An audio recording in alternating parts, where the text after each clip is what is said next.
Bismillahirrahmanirrahim. Assalamualaikum warahmatullahi wabarakatuh.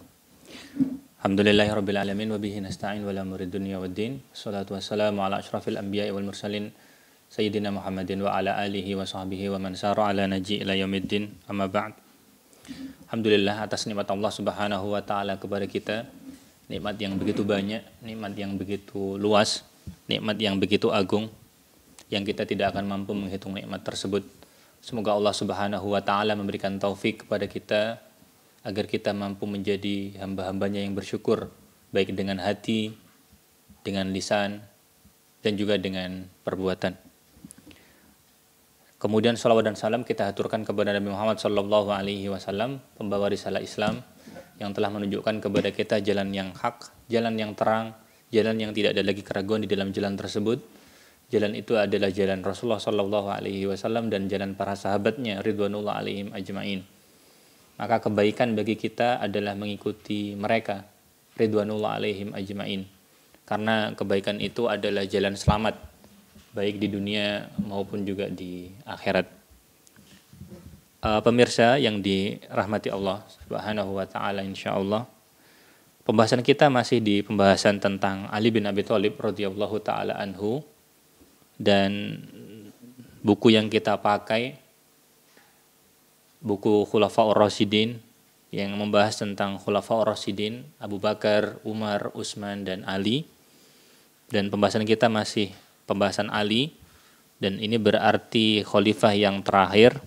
Dan kita juga sudah memasuki pembahasan-pembahasan yang sudah mulai akhir, sehingga jika memang kemudian Allah memberikan taufik untuk menyelesaikan buku ini, semoga kita bisa menyambung ke pembahasan setelahnya, yaitu tentang fase Daulah Umayyah, yang fase itu merupakan fase setelah Khulafaur Rasyidin.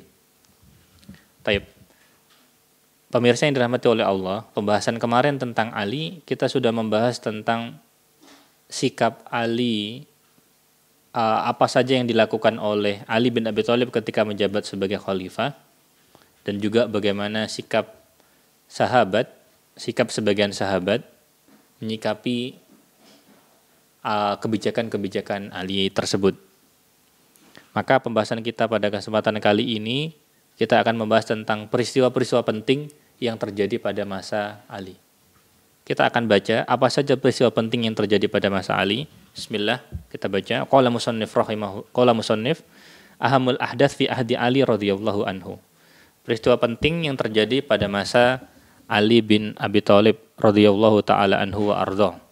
Musannif menyebutkan, sya'allahu taala an tatulal fitnah wa tatajjada ahdatsuha bimakrin wa hayli a'da'il Islam ibtila'an wa imtihanan lil muslimina fa huwa subhanahu hakimun fi qadha'ihi alimun fi aqdarihi. Berdasarkan masyiah Allah Subhanahu wa taala, maka fitnah itu kemudian terus berkepanjangan. Dan fitnah tersebut tatajaddad ahdatsuha, terus senantiasa berlangsung dan belum berhenti. Mengapa fitnah itu belum berhenti? Mengapa fitnah itu kemudian masih terus berlangsung? Bimakrin wa hayli a'da'il Islam. Karena ada makar, karena ada siasat, karena ada tipu daya dari musuh-musuh Islam. Dan fitnah yang terjadi tersebut itu menjadi ibtilaan wa imtihanan, menjadi ujian, menjadi cobaan bagi umat Islam. Karena fitnah itu akan menjadi ujian dan akan menjadi cobaan. Karena setiap fitnah, setiap masalah akan menguji keimanan kita, akan menguji ketakwaan kita kepada Allah Subhanahu wa taala. Sebagaimana kemudian juga setiap fitnah yang terjadi akan kemudian juga menguji akidah seorang hamba. Sebagaimana setiap fitnah akan juga menjadi ujian bagi manhaj seorang hamba. Apakah akidahnya itu benar, ataukah kemudian akidahnya itu kemudian keliru. Dan kita tahu dari fitnah yang ada, biasanya kemudian nampak apakah orang itu berada dalam akidah yang benar, ataukah berada dalam manhaj yang benar, ataukah dengan fitnah tersebut tersingkap hakikat aslinya. Apakah kemudian akidahnya benar, apakah kemudian manhajnya juga benar. Karena dengan fitnah yang terjadi ini kemudian tersingkap hakikat sebenarnya dari orang-orang tersebut. Fahuwa subhanahu hakimun fi qadha'ihi. Maka Allah Subhanahu wa taala hakim, bijaksana, fi qadha'ihi, dalam kemudian menentukan qadha-nya. Alimun fi aqdarihi, dan Allah Subhanahu wa taala alimun fi aqdarihi, maha mengetahui takdir yang Allah Subhanahu wa taala tentukan. Karena itu fitnah yang ada menjadi bagian dari kehidupan kita, dan bagaimana kita berlindung memohon kepada Allah Subhanahu wa taala dijauhkan dari fitnah, baik yang nampak dan juga yang kemudian tidak nampak. Baik. Kemudian musannif menyebutkan faqad istaghala ar-rafidha wa ahlul bid'ah wal ahwa hadzal khilaf wa ma tafarra'a anhu. Jadi orang Rafidhah dan juga orang-orang ahlul bidah dan juga orang-orang yang mengikuti hawa nafsu telah memanfaatkan perselisihan di antara para sahabat. Sebagaimana sudah kita sampaikan di muka, para sahabat berselisih tentang kapan waktu yang tepat untuk menyelesaikan kisos terhadap pembunuhannya Utsman. Khilaf mereka pada titik tersebut. Tidak benar kalau dikatakan khilaf mereka dalam arti untuk memperebutkan kekuasaan, maka ini keliru. Maka ini tidak benar. Maka ini tidak berdasarkan fakta yang ada. Karena fakta hanya menyebutkan perselisihan mereka terjadi karena mereka sepakat untuk perlunya kisos terhadap pembunuhannya Utsman. Hanya mereka berselisih kapan waktu yang tepat. Ali yang ingin menunda, tetapi tidak sedikit sahabat yang kemudian ingin menyegerakan. Jadi perselisihan mereka dalam titik ini. Tetapi kemudian orang Rafidhah dan yang lainnya dari pengikut hawa nafsu dan orang-orang ahlul bidah, mereka mengail di air keruh, ya istilahnya orang Indonesia. Jadi memanfaatkan kesempatan untuk untuk kemudian melampiaskan keinginan mereka, untuk mewujudkan keinginan mereka dengan menuduh yang macam-macam ya terhadap para sahabat. Karena itu wa ma tafarra'u anha, dan cabang dari perselisihan tersebut, karena perselisihan tersebut kemudian memiliki konsekuensi, hasil dari perselisihan tersebut itu ada akibatnya, maka orang-orang ahlul bidah tersebut, mereka orang-orang yang menyimpang tersebut, mereka kemudian mulai akhadhu yattahimuna sahabat Rasulillah. Mereka itu mulai mencela para sahabat. Mereka mulai menghina para sahabat. Wa yasubbunahum, dan mulai mencela para sahabat. Dan di sini menunjukkan bahwa fitnah itu menjadi ujian. Apakah kemudian seorang hamba itu lulus atau kemudian masih belum lulus dalam menghadapi fitnah tersebut. Bagi ahlul bidah misalkan, fa Amr bin As fi ra'yihimul batil makarun mukhadi'. Jadi bagi orang ahlul bidah, Amr bin As itu adalah orang yang tukang tipu, makarun, suka berbuat makar, mukhadi' dan penipu. Ini tidak benar. Ini tidak benar. Bagaimana mereka berani mengatakan demikian? Padahal Rasulullah Shallallahu Alaihi Wasallam misalkan tentang haknya Amr bin As, Rasulullah Shallallahu Alaihi Wasallam menyebutkan dalam hadis yang diriwayatkan oleh Imam Ahmad dan lainnya, Rasulullah menyebutkan Ibn al-Ash mu'minani, Hisham wa Amru. Rasulullah menyebutkan dalam hadis riwayat Imam Ahmad dan lainnya, termasuk Tirmidzi insyaallah, Rasulullah menyebutkan Ibn al-As mu'minani. Dua anaknya As bin Wa'il itu keduanya adalah orang yang beriman, orang yang mukmin. Keduanya adalah Hisham bin As dan juga Amru bin As. Maka bagi seorang muslim seyogyanya, jika ada permasalahan, mengembalikan permasalahan tersebut kepada apa yang dikatakan oleh Allah Subhanahu wa taala dan apa yang dikatakan oleh Rasulullah Shallallahu alaihi wasallam. Sehingga ketika Rasulullah menyebutkan bahwa Amr bin As itu seorang yang mukmin, sebagaimana saudaranya Hisham juga seorang yang mukmin, maka hendaklah seorang muslim kemudian berpegang kepada hal tersebut. Bukan berarti kemudian Amr bin As itu maksum, terlepas dari dosa. Tidak. Ada kesalahannya bisa jadi, ada kekeliruannya. Sehingga harus kemudian diluruskan. Karena sahabat adalah mereka manusia-manusia terbaik. Dan mereka memiliki keutamaan yang agung. Tetapi bukan berarti kemudian mereka terlepas dari kekurangan, sama sekali tidak. Tetapi kesalahan mereka harus diletakkan sesuai pada tempatnya. Kemudian mereka juga menyebut, Ahlul Bidah menyebut, orang-orang yang menyimpang mengatakan Abu Musa al-Asy'ari mughaffal sadij. Mereka mengatakan bahwa Abu Musa al-Asy'ari nama aslinya adalah Abdullah bin Qais. Aslinya orang Yaman. Dan kabilah Asy'ar ini kabilah dari Yaman. Bagi mereka Abu Musa al-Asy'ari itu mughaffal sadij. Orang yang lalai, yang lugu. Orang lalai yang lugu, orang yang tidak tahu apa-apa, orang yang mudah dibohongi. Maka ini tidak benar. Abu Musa al-Asy'ari pada masa Rasulullah Shallallahu alaihi wasallam itu termasuk dari sahabat yang diutus ke Yaman. Dan dia bisa dianggap sebagai seorang alim dari sahabat. Dan Abu Musa al-Asy'ari di sisi lain juga memiliki keistimewaan ya.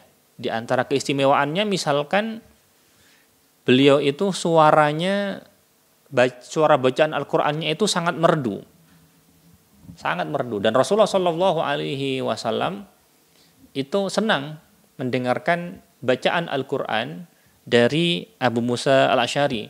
Sebagaimana dalam hadis di Sahih Bukhari, Sahih Muslim dikatakan bahwa suaranya Abu Musa itu sangat merdu ya, sebagaimana disebutkan seperti Mizmaru Alu Dawud, sebagaimana dikatakan merdunya seperti keindahan suaranya Dawud alaihi salam. Karena itu tuduhan terhadap Abu Musa al-Asy'ari itu tidak beralasan. Dan Abu Musa al-Asy'ari sendiri itu termasuk sahabat yang luar biasa ya. Kalau boleh kita sampaikan salah satu keistimewaannya, Abu Musa al-Asy'ari itu salah satu istimewanya adalah dia bisa dibilang barangkali satu-satunya ya. Satu-satunya sahabat yang menjadi pegawai pada masanya Rasulullah, pada masanya Abu Bakar, masanya Umar, masanya Utsman, dan masanya Ali. Apakah orang yang ditunjuk menjadi pegawai dari orang-orang mulia ini kemudian orang-orang yang lalai, orang-orang yang lugu? Maka kembali kepada diri kita. Apakah kemudian Rasulullah Shallallahu alaihi wasallam akan menunjuk orang yang lalai untuk menjadi pegawainya Rasulullah?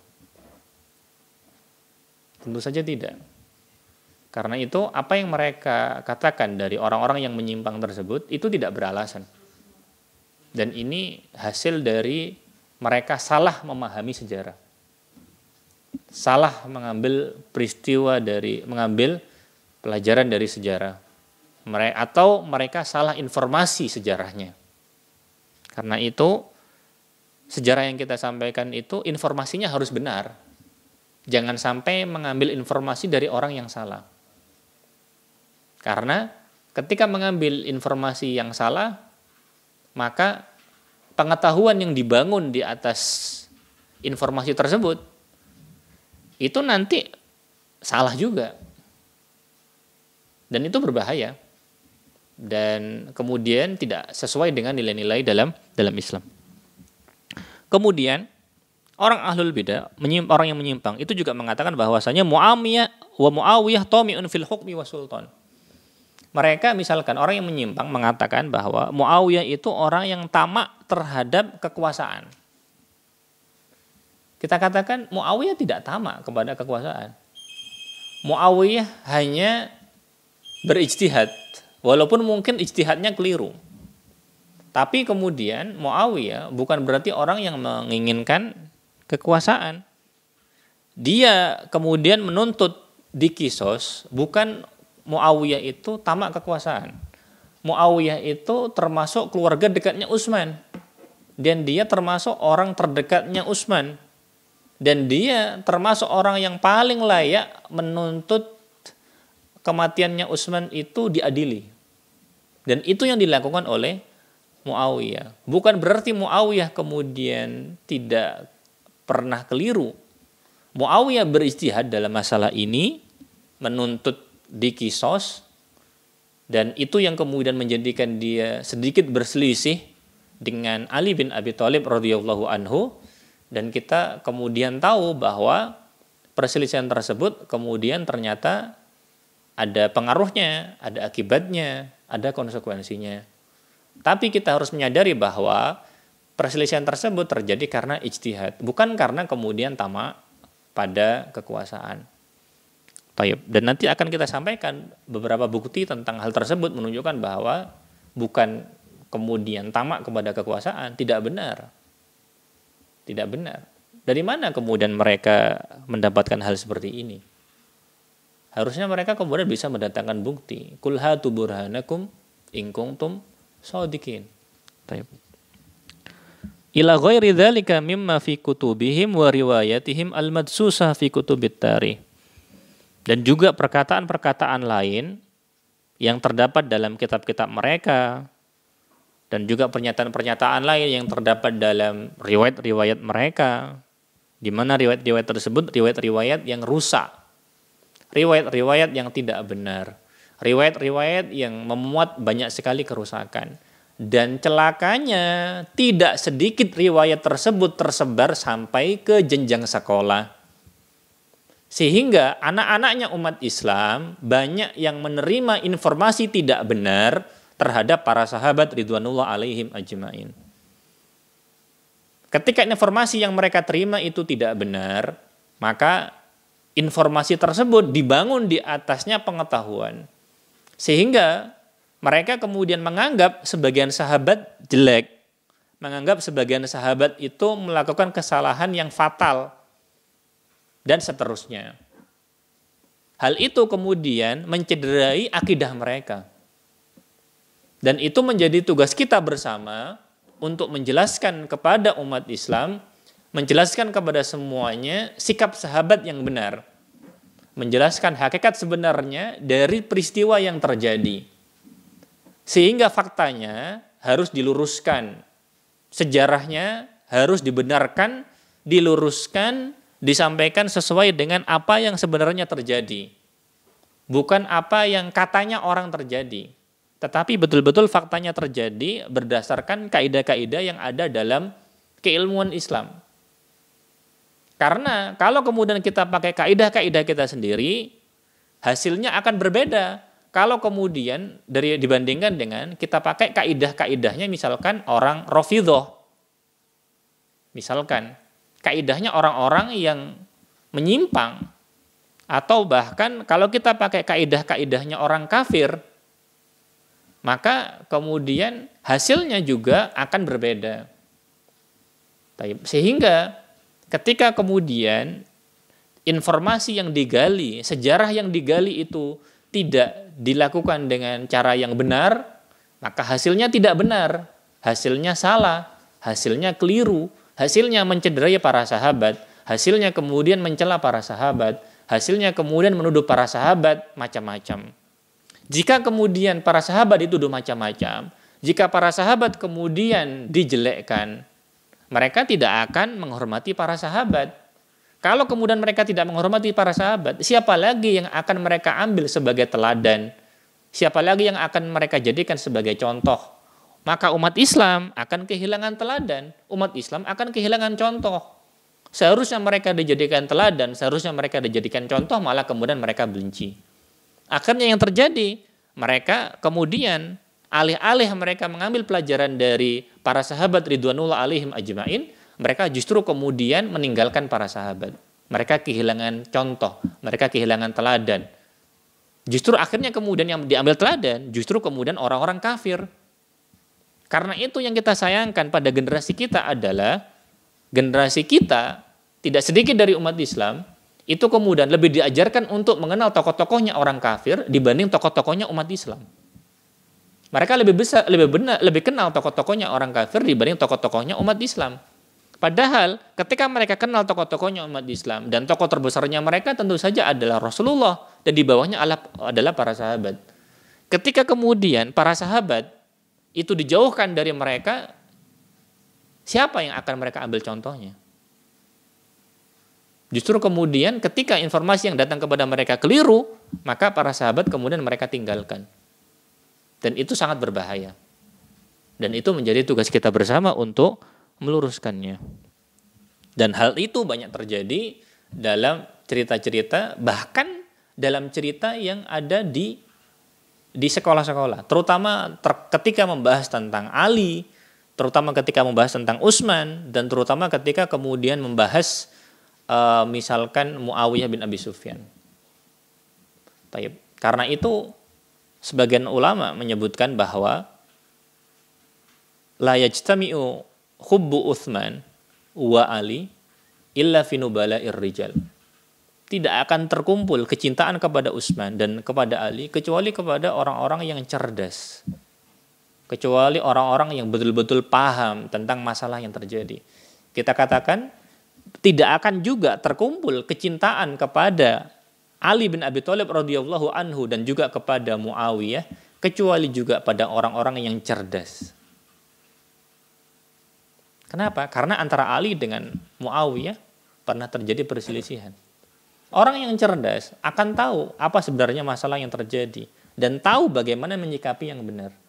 Orang-orang yang kemudian keliru bisa jadi kemudian berlebihan kepada satu sahabat, kemudian juga berlebihan juga kepada sahabat yang lain. Baik berlebihannya itu kurang atau berlebihannya itu kemudian kebanyakan. Taib. Nas'alullah as-salamah wa taufiq. Musannif menyebutkan radhiyallahu anis sahabat wa nazzahahum an aqwalil mubtilin al-hakidin. Semoga Allah meridhai para sahabat dan membersihkan mereka dari perkataannya orang-orang yang batil dan orang-orang yang dengki terhadap para sahabat ridwanullah alaihim ajma'in. Kemudian musannif menyebutkan waqad natija an istighlalil haqidan li hadzal khilaf, dan hasil dari bagaimana orang-orang yang dengki tersebut memanfaatkan perselisihan tersebut, terdapat harbani mu'sifatani bainal muslimin. Terdapat dua perang yang kita sayangkan yang terjadi di antara umat Islam sendiri, difa'an amma ya'taqiduhu kullu fariqin minal haqqi was-shawab, di mana masing-masing pihak itu kemudian membela apa yang mereka yakini dari kebenaran yang mereka yakini, dari ijtihad yang mereka bangun. Dan mereka berijtihad dalam masalah tersebut. Dan mereka juga tidak menyangka bahwasanya perselisihan tersebut kemudian sampai kepada peperangan. Taib. Misalnya kemudian menyebutkan wahatanil harbani huma ma'rakatul Jamal. Perang pertama yang kemudian terjadi adalah perang Jamal, dan perang Jamal ini terjadi tahun 36 Hijriah. Dan ini titik yang harus kita waspadai bersama. Karena dalam perang ini misalkan kemudian banyak orang salah paham dalam memahami hal ini. Taib. Ala kulli hal disebut perang Jamal karena Aisyah radhiyallahu taala anha yang ikut serta dalam perang ini, dan kemudian dia nanti menyesal di akhir masa ketika sudah selesai. Dia menyesal. Sekali lagi kita tegaskan, Ali nanti semua orang yang ikut serta dalam perang ini kemudian menyesal. Aisyah ikut dalam perang ini dan Aisyah menaiki Jamal, menaiki kuda, maka kemudian hal ini disebut perang ini kemudian disebut dengan perang Jamal. Taib. Musannif menyebutkan sababuha, sebabnya Ana Aisyah radhiyallahu anha wa ma'aha Talha wa Zubair radhiyallahu anhum saru ilal Basrah. Sebabnya bahwa Aisyah yang bersama dengannya termasuk diantaranya Talha, Zubair juga radhiyallahu anhuma, saru ilal Basrah. Mereka bergerak menuju Basrah. Sebagian sejarawan menyebut bahwa jumlah mereka itu 10.000. Sebagian menyebut bahwa jumlah mereka itu 10.000. Oh mohon maaf, keliru, bukan 10.000. Antara 5 sampai 6.000. Antara 5 sampai 6.000 orang. Wa ma'ahum katsirunan minan nas, dan bersama dengan Aisyah, bersama dengan Tolha, bersama dengan Zubair itu banyak orang. Tadi kita sampaikan bahwa perkiraan jumlah mereka sekitar 5.000 sampai 6.000. Apa tujuannya? Biniyati ta'lifil qulub. Untuk kemudian ta'liful qulub, untuk kemudian melembutkan hatinya umat Islam. Wa tahdiyatul wadhi al-mudhtarab, dan kemudian untuk menenangkan keadaan yang bergoncang pada masa itu dengan terbunuhnya Utsman. Karena dengan terbunuhnya Utsman, para umat Islam kemudian marah. Tapi mereka kemudian pada waktu itu tidak bisa berbuat banyak. Tidak bisa berbuat banyak untuk menyelesaikan masalah tersebut. Taib, karena keadaan yang memburuk pada masa tersebut. Wal islah bainan nas, dan kemudian untuk melakukan islah agar kemudian terjadi perdamaian, terjadi ketenangan, terjadi ketentraman. Khina istakhlafu ba'da istikhlafi Ali radhiyallahu taala anhu. Di mana kemudian juga mereka berselisih setelah Ali diangkat sebagai khalifah. Perselisihan itu terjadi karena perbedaan sikap menyikapi terbunuhnya Utsman. Perbedaan sikap terkait pembunuhan terhadap Utsman, sebagaimana sudah kita sampaikan berkali-kali tadi. Bidalil istisyhadi Aisyah radhiyallahu anha, dengan dalil bagaimana Aisyah kemudian mendasarkan keinginannya untuk kemudian mendamaikan manusia. Dan hal itu sesuai dengan firman Allah Subhanahu wa taala ketika Allah Subhanahu wa taala mengatakan la khaira fi katsirin min najwahum illa man amara bi shadaqatin aw ma'rufin aw islahin bainan nas. Wa may yaf'al dzalika batigha'a mardhatillahi fasawfa nu'tihi ajran 'azima. Allah mengatakan tidak ada kebaikan dalam banyak bisik-bisik kalian kecuali dalam rangka memerintahkan untuk bersedekah atau memerintahkan untuk bersikap yang ma'ruf atau memerintahkan untuk mendamaikan manusia. Maka mendamaikan manusia ini yang ingin dilakukan oleh Aisyah. Dan barang siapa yang melakukan hal tersebut demi mengharapkan keridhaan Allah Subhanahu wa taala, maka kami akan memberikan kepadanya pahala yang agung, pahala yang besar. Baik. Kemudian walakinna sabaiyin qatalahumullah. Tetapi kemudian sabaiyin, para pemberontak yang sudah dipengaruhi oleh pemikirannya Abdullah bin Saba. Kenapa mereka kemudian disebutkan dengan sabaiyin? Karena mereka mengikuti pemikirannya Abdullah bin Saba. Apa pemikirannya Abdullah bin Saba? Terutama pemikirannya Abdullah bin Saba sebagaimana disebutkan oleh Imam Tabari rahimahullah dalam tarikhnya, ketika beliau menyebutkan bahwa Abdullah bin Saba itu menyebutkan kepada mereka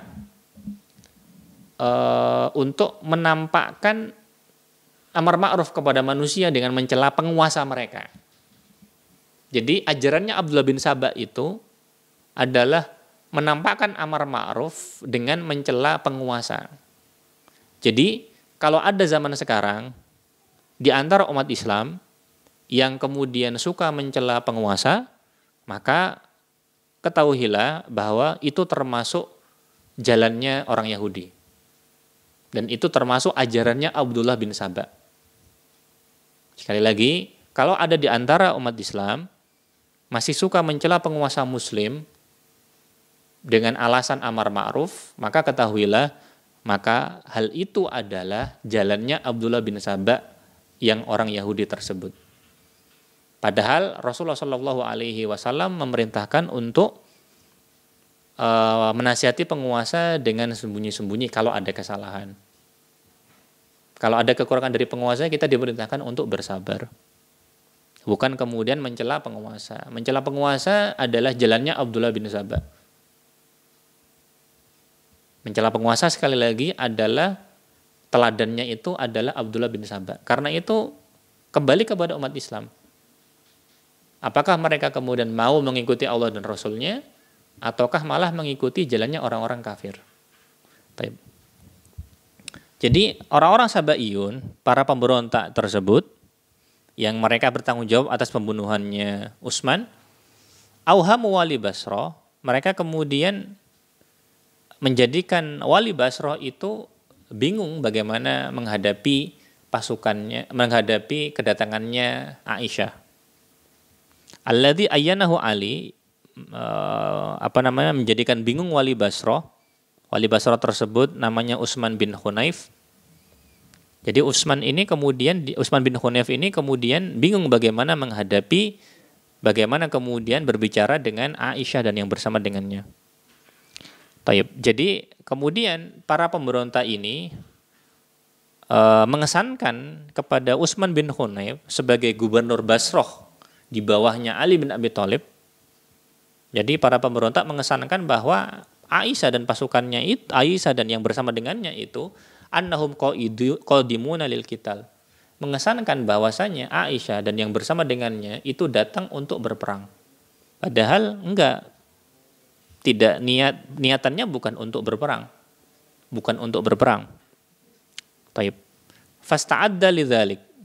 Maka kemudian wali tersebut, gubernur tersebut yaitu Utsman bin Hunayf, karena mendapatkan informasi yang salah, maka kemudian dia bersiap-siap. Karena itu inilah bahayanya berita bohong, bahayanya berita dusta, sehingga kemudian bisa jadi keliru mengambil sikap. Wa kharaja, dan lalu kemudian keluar bersiap untuk berperang. Fastaghalla Sabaiyun dzalik. Maka kemudian para pemberontak tersebut yang telah dipengaruhi pemikirannya Abdullah bin Sabah, itu mereka memanfaatkan hal tersebut. Wanshabbu al-qital bainahum, dan kemudian berupaya untuk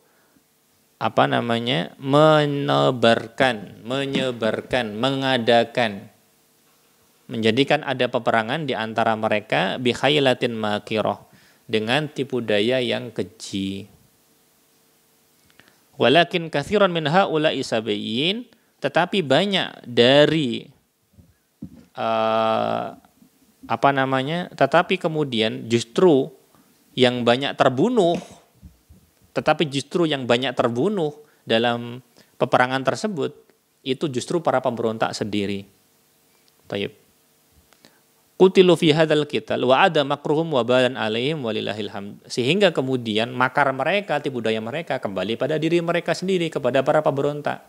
Karena banyak yang terbunuh justru dari para pemberontak itu sendiri. Jadi kita meyakini bahwa bisa jadi tidak ada pengadilan di dunia terhadap kesalahan mereka dengan memberontak kepada Utsman. Dan di antara mereka itu ada yang ikut serta dalam pembunuhannya kepada Utsman. Jika kemudian tidak ada pengadilan di dunia ini, kita yakin bahwa Allah Subhanahu wa taala Maha Adil. Allah Subhanahu wa taala akan kemudian mengadilinya dengan cara yang Allah kehendaki. Kita tidak tahu kemudian bagaimana Allah Subhanahu wa taala menimpakan balasan terhadap apa yang dia lakukan. Baik itu di dunia ataupun di akhirat, kita tidak tahu apa yang akan terjadi. Karena itu yakinlah, kalau kemudian ada kezaliman, maka pasti akan ada balasan yang setimpal kepadanya.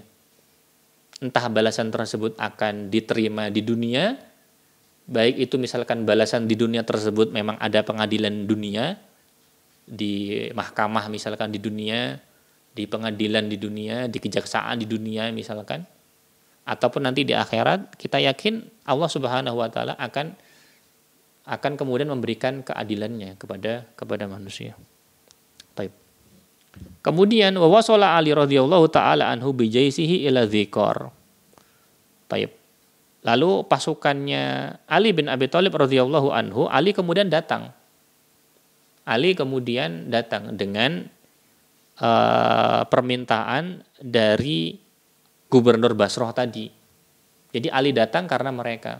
Sehingga yang berusaha untuk memerangi Aisyah dan yang bersama dengan Aisyah itu adalah Ali. Bukan kemudian Aisyah ingin memerangi Ali. Ali pada waktu itu posisinya tidak berada di Basrah. Ali pada waktu itu insya Allah posisinya itu masih di Madinah ketika Aisyah berangkat ke Basrah. Jadi kalau Aisyah dan yang bersama dengannya dikatakan itu kemudian ingin mengambil kekuasaan, ingin merebut kekuasaan, atau ingin berperang, untuk apa Aisyah kemudian berangkatnya itu kemudian ke Basrah? Di Basrah tidak ada Ali. Ali adanya di Madinah. Ketika itu Aisyah itu berangkatnya dari Mekah. Kalau kemudian dia ingin untuk memerangi Ali, untuk apa dia jauh-jauh kemudian ke Basrah? Untuk apa? Taib.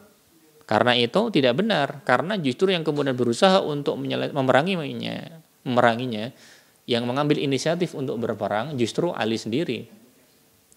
Karena itu Ibnu Taimiyah rahimahullah menyebutkan bahwa Ali itu beristihad dalam masalah darah, yaitu dengan berperang ini tadi. Taib. Sehingga Ali bin Abi Thalib radhiyallahu taala anhu tiba di suatu tempat namanya Dzikor. Ba'da an sami'a bitilkal ma'rakah, setelah mendengar peperangan tersebut dan mendengarkan kabar dari gubernurnya tadi. Wa kana karihan lil qital, dan kemudian dia itu kemudian tidak ingin berperang. Jadi masih menginginkan adanya perdamaian. Wa daral khiwar wat tafahum, sehingga terjadi khiwar, terjadi dialog, dan juga terjadi perundingan dan usaha untuk saling tafahum, saling memahami bainahu wa baina Aisyah radhiyallahu anha. Ada upaya untuk saling memahami posisinya masing-masing, baik dari pihak Aisyah maupun pihak Ali. Baik. Kemudian wabatu bi khairi lailatin, sehingga kemudian terjadi perundingan, di mana perundingannya bahwasanya mereka posisinya itu kemudian saling memahami sikap masing-masing. Antara Aisyah yang ingin menyegerakan dan juga antara Ali yang kemudian menganggap bahwa kisos atau pengadilan terhadap pembunuhannya Utsman tidak bisa dilaksanakan sekarang. Mereka bisa memahami dan akhirnya kemudian pada waktu itu mereka sepakat bahwa kemudian mereka bisa memahami posisi masing-masing. Wabatu bi khairi lailatin, sehingga mereka tidur dengan malam yang baik, malam yang indah. Karena mereka sepakat. Taib. Walakin ahlal fitnah, tetapi namanya orang-orang yang ingin bikin masalah, orang-orang yang terpengaruh pemikirannya Abdullah bin Sabah tersebut, khaufu ala anfusihim. Jadi mereka mengkhawatirkan kondisi mereka sendiri. Jadi mereka, para pemberontak tersebut mengkhawatirkan keselamatan mereka. Jadi kalau kemudian tidak terjadi kekacauan, mereka tidak selamat. Kalau kemudian umat Islam bersatu, mereka yang kemudian takut akan dikisos. Karena itu demi menyelamatkan diri mereka sendiri, akhirnya mereka membuat kekacauan. Karena itu kita lihat betapa kemudian cobaan dari kesalahan itu, cobaan dari kemaksiatan tersebut ketika sudah terjadi, kemudian akan membawa kepada kemaksiatan yang selanjutnya. Ketika mereka terpancing, terpengaruh, dan akhirnya kemudian terbawa untuk berani sampai membunuh Utsman bin Affan, atau ikut serta, atau ridho dengan pembunuhan terhadap Utsman bin Affan, mereka itu kemudian keterusan seperti itu. Keterusan untuk kemudian melakukan kesalahan, melakukan maksiat. Di sini kemudian kesalahan mereka lagi, mereka kemudian tidak menginginkan perdamaian. Karena mereka takut keselamatan mereka. Akhirnya kemudian mereka berusaha untuk menyelamatkan diri mereka sendiri dengan membuat keributan, dengan membuat fitnah, dengan memunculkan perang yang sebelumnya perang itu tidak ada. Sehingga perang itu adalah ciptaannya para pemberontak tersebut. Sehingga perang Jamal terjadi karena ciptaan mereka, karena rekaan mereka, karena tipu daya mereka, karena konspirasi mereka. Sehingga ketika kemudian melakukan kesalahan, melakukan maksiat, ternyata kemudian cobaannya itu lagi dan lagi gitu loh, nagih ya. Mungkin bahasa kita kalau makanan itu nagih ya. Ketika sudah salah, itu nagih untuk lagi gitu loh. Kemudian khaufu ala anfusihim min ittifaqit tarfain, sehingga mereka takut kalau umat Islam bersatu. Karena itu tandanya mereka terancam. Taib. Faqamu ma'al fajri, mereka kemudian bangun ketika fajar. Wa in qasamu qismain, mereka kemudian membagi diri mereka menjadi dua kelompok. Wa hajama kullu qismin ala mu'askarin, sehingga masing-masing kelompok itu satu menyerang markasnya Ali, satu lagi kemudian menyerang markasnya Aisyah. Sehingga antara Aisyah dengan Ali mereka sebenarnya berdamai. Tapi karena ada provokator dari pemberontak tersebut, mereka itulah yang kemudian menimbulkan perang. Jadi provokatornya dari para pemberontak tersebut, dari orang-orang yang terpengaruh dengan pemikirannya Abdullah bin Saba. Sehingga faqaman nasu ila silahihim. Jadi pasukannya Ali dan pasukannya siapa? Pasukannya Ali dan pasukannya Aisyah itu ketika diserang, maka mereka kemudian bangkit mengambil senjata. Dan ketika mereka bangkit mengambil senjata, yang mereka pahami pada waktu itu, yang menyerang itu adalah pihak yang berseberangan. Pihaknya Ali menyangka pihaknya Aisyah berkhianat. Sebaliknya, pihaknya Aisyah menyangka pihaknya Ali berkhianat. Pihaknya Ali menyangka pihaknya Aisyah yang berkhianat. Padahal tadi malam sudah sepakat. Padahal siapa yang bikin rusuh? Para pemberontak. Para pemberontak tersebut yang kemudian mereka menyulut peperangan. Mereka yang bikin ribut, mereka yang bikin masalah. Mereka yang menimbulkan perang. Bukan pihaknya Ali dan bukan pula pihaknya Aisyah. Sehingga perang ini terjadi karena tipu daya mereka, konspirasi mereka, persekongkolannya mereka. Sehingga ketika kemudian pihaknya Ali misalkan mengangkat senjata, pihaknya Aisyah mengangkat senjata, itu karena mereka membela diri. Karena itu dikatakan di sini wahum yadhunnunal ghadr, dan mereka menyangka ada pengkhianatan.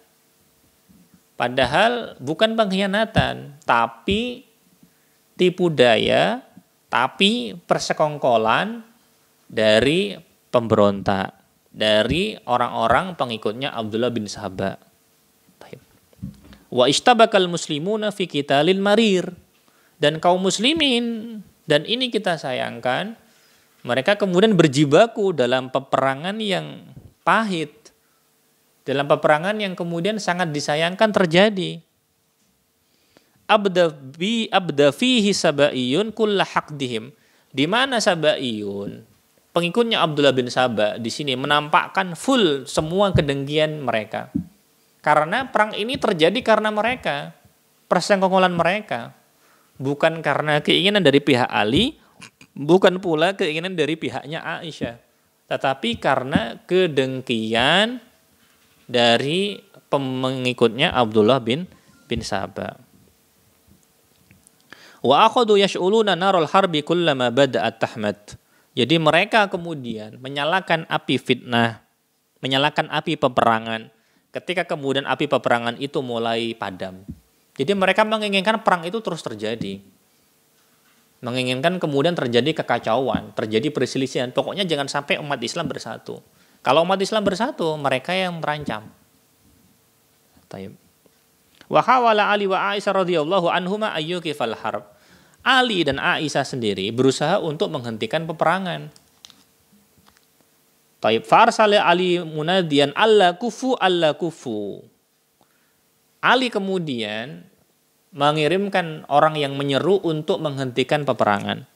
Alla kufu, berhentilah. Falam yasma' ahad, tetapi tidak ada satupun orang yang mendengar. Ya mau bagaimana? Ketika fitnah terjadi, ketika perang sudah terjadi, susah untuk menghentikan. Ketika kemudian fitnah itu sudah menyebar, mau bagaimana menghentikan? Bagaimana kemudian menghentikan ribuan orang yang berperang pada masa itu? Sulit. Ilustrasi gampangnya, kita menghentikan 2 orang yang tengkar saja, itu kemudian belum tentu mudah. Apalagi yang kemudian terjadi adalah ribuan orang. Karena diperkirakan yang bersama dengan Ali sekitar 10.000, yang bersama dengan Aisyah antara 5 atau 6.000 sebagaimana dikatakan oleh Syekh Utsman Al-Khamis hafizahullahu taala. Baik, sehingga banyak. Baik. Kemudian wa arsalat Aisyah atau Ka'ab bin Saur atau di sini disebut Ka'ab bin Suwar. Baik. Aisyah mengirimkan Ka'ab liyarfa'a mushafan untuk mengangkat mushaf Al-Qur'an. Wa yad'uhum ilaihi dan menyeru mereka untuk mengikuti mushaf. Maksudnya jangan berperang. Fara'ahu Ibnu Saba la'anahullah faqatalahu. Lalu kemudian ketika Ka'ab ini kemudian mengangkat mushaf, dia dilihat oleh Abdullah bin Saba. Bisa jadi bukan Abdullah bin Saba, tetapi pengikutnya Abdullah bin Saba. Faqatalahu. Lalu Ka'ab ini kemudian dibunuh. Kenapa dibunuh? Agar kemudian peperangan terus terjadi. Hal ini menunjukkan betapa dalamnya kedengkian Abdullah bin Saba, betapa dalamnya juga kemudian kedengkiannya pengikutnya Abdullah bin Saba kepada umat Islam, dan mereka khawatir dengan persatuannya umat. Karena kalau umat bersatu, mereka yang akan kena. Padahal pembunuhannya Utsman terjadi karena mereka. Allahu ta'ala alam bisawab. Kita akhiri dulu, kita lanjutkan pada pertemuan yang akan datang. Semoga Allah Subhanahu wa taala memberikan taufik kepada kita untuk mengikuti jalannya para sahabat, dan semoga Allah Subhanahu wa taala menjauhkan kita dari fitnah baik yang nampak ataupun yang tidak nampak.